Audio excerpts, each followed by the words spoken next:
Hello guys, welcome back to my channel. Today let's prepare a simple meal, a simple Ugandan meal. We're going to prepare matooke and beef stew. So we start by, of course, preparing our banana leaves. As you may notice, most of our meals are prepared in banana leaves. So after preparing our banana leaves, we are going to peel the matooke, or what we would call green bananas. So I'm preparing the saucepan. As you can see, I'm preparing the saucepan where I'm going to cook the food. So from this, what you should know is that nothing of the banana leaf goes to waste. So that particular, I don't know how it's called in English, but whatever I've peeled off the banana leaf, I use it as a base in the saucepan.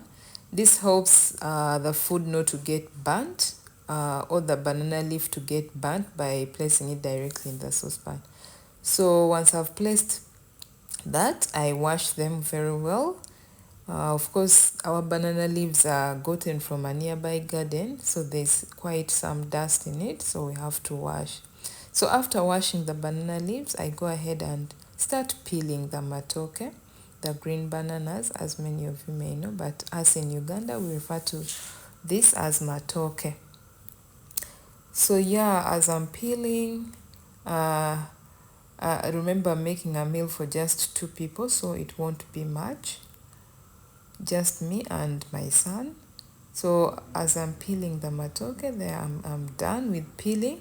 Now the next step is for me to place the banana leaves in the saucepan. There is a particular way I do it. Of course, I don't have the banana fibers to wrap them well, but alternatively, I can still use only the banana leaves to do this. So I'm currently laying down the banana leaves, as you may see. I'm using about 3 banana leaves. So I put the first one. That's the one that is going to hold the bananas, the green bananas, okay, or the matooke, as we refer to here in Uganda. So I add that other piece. I add like 2 extra pieces. I'm adding those 2 extra pieces so that the banana leaves are well covered and water does not get in once it's time for us to mash them. So this is just a typical way of preparing local dish in Uganda. Yeah, so there you go. I'm done with placing my bananas in the banana leaves. So the next thing is wrapping. This way it keeps all the steam in and it doesn't take long to get ready. And also there's that nice aroma that we get from the natural banana leaves that makes the food taste really nice. So I'm going to use a local stove. Some of these meals taste better when you prepare them on a local stove as opposed to cookers and all that. I have a cooker, but I prefer using this for this particular meal. So since we've placed our matooke already on fire, the next step is to embark on working on our sauce, that is the beef stew. So I start by I don't want to say barbecuing. I don't know if that is the right word to use, but I will use it anyway. I start by first barbecuing or roasting the beef a little. So there I go. So I place the banana peelings now. This helps the meat not to get burnt in the process of barbecuing or roasting. Yeah, so as I told you, all the whole banana plant, all of it, including the food itself, are all important. So there we go. We're going to steam this for like 10 to 15 minutes should be done. So after like 5 minutes, I had to turn to the outer side as well. The inner side comes on top and then the vice versa. Yeah, so remember to like the video. Please comment. How am I doing this? I'm not really a professional, but this is how I prepare this particular meal at home. Unfortunately, I have no one to hold for me the camera, so I'm really struggling. That's why I'm unable to even show my face. So there we go. After about like 10 to 12 minutes, these are the results. We're almost there. You'll forgive me for the mess that is dropping from the fatty beef. Yeah, but I'll get it cleaned up afterwards. So there we go. We're almost done with the barbecuing before we go and prepare the final sauce. It's a beef stew. As I also want to let you know that I rarely fry my beef, as in I don't use cooking oil that much. So for this particular stew, it's going to be totally boiled, just the beef stew and these vegetables in it, and it really tastes good. My son really loves the beef. As long as it's tender and soft, he will eat even 5 pieces. Yeah, so the next step is I'm going to embark on chopping the vegetables that are going to go into the beef stew. So as you have seen, I showed you, as I showed you before I started slicing, we had some carrots, we have some tomatoes, onions. These are red onions. We have garlic. I have some, what else? Green pepper. Yeah, basically that's enough. I don't want to over spice the food, so I'm not adding any other flavors. Just I'm going to get the flavors from these vegetables, and they will taste really nice. The beef stew will taste really nice. Yeah, so here we go, chopping the onions and the other vegetables as well. So what do you think of this video so far? Drop a comment in the comment section.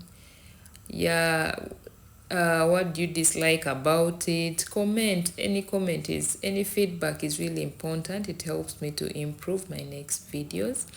So as I mentioned, I have no one to hold for me my camera, so I have to look for a good position to place it to at least cover 80% of what I'm doing. So next I was peeling the carrots, then later chopping them. There we go. How do you you can comment as in how do you prepare such a meal if you're Ugandan? How do you prepare this meal? Do you prefer the boiled beef stew or the fried one where we add in some little cooking oil? As for me, I prefer it boiled. Even the fact that we are growing older, we need to tone down on the fats, the cooking oil, cholesterol related issues, if you may understand. Yeah, so you're better off going natural and more of organic. In Uganda, most of our things are organic, most of our foods are organic, so it's really nice. So the next is I'm going to grind or pound or crush the garlic, which I'm doing right now. So once I'm done crushing the garlic, the next thing is I'm peeling the tomatoes.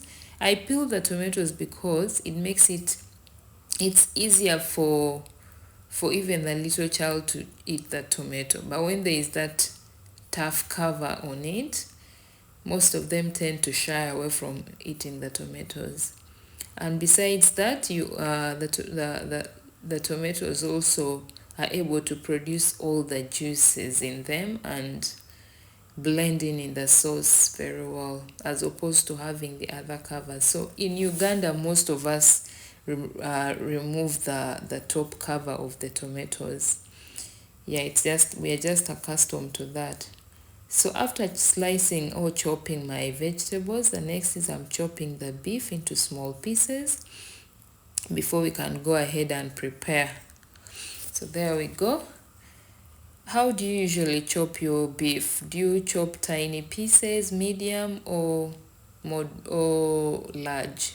Mine are usually medium. It depends on what I'm going to make them for. But for this particular stew, they're a bit bigger than the usual. So the next is to wash, of course. There's a lot of dirt in the beef as well. I've been touching it, placing it on the banana peelings, turning it here and there, so I have to wash it thoroughly. I give it like a 4 rounds of wash and we are good to go. So there we go, one more. All right, so after that I place the beef stew in a pressure cooker. I want it to take a shorter time for me to prepare. I don't want to take long preparing the beef in an ordinary saucepan, so I chose to opt for a pressure cooker. So after about 8 minutes, my beef was ready. Now I'm draining the beef from the pressure cooker to the ordinary saucepan or the ordinary cooking pan. People have several ways of calling these pans. Some people call them cooking pots.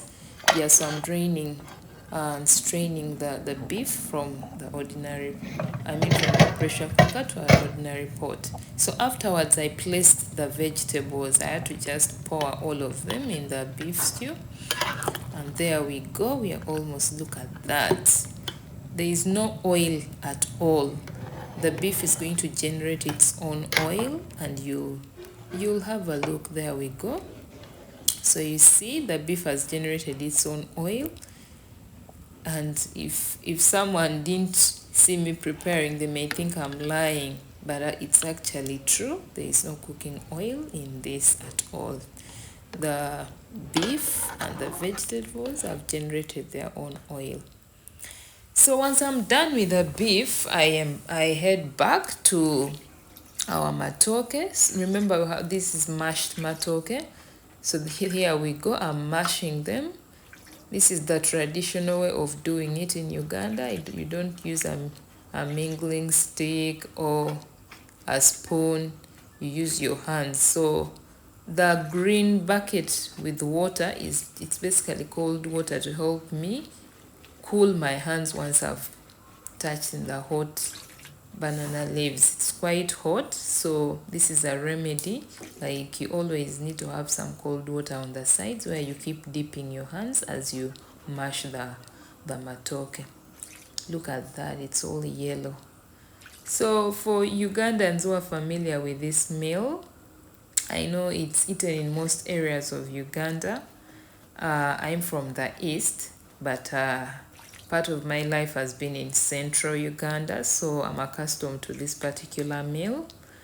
Yeah, so I enjoy matooke, or what other people call green bananas, a lot. I enjoy it a lot.